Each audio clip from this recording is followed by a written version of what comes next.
എൻ്റെ കൂടെ വർക്ക് ചെയ്യുന്നൊരു ചേച്ചിയാ കൂടെയുള്ള. ഇവിടെ അടുത്ത് ഹോട്ടലുകളൊന്നുമില്ല.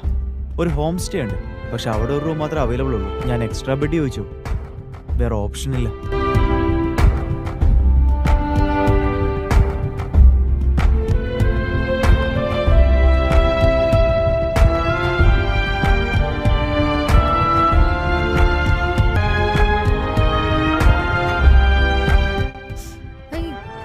ഫുൾ ബോഡി മസാജാ, മായം മിണ്ടാതെ കിടന്നാൽ മതി.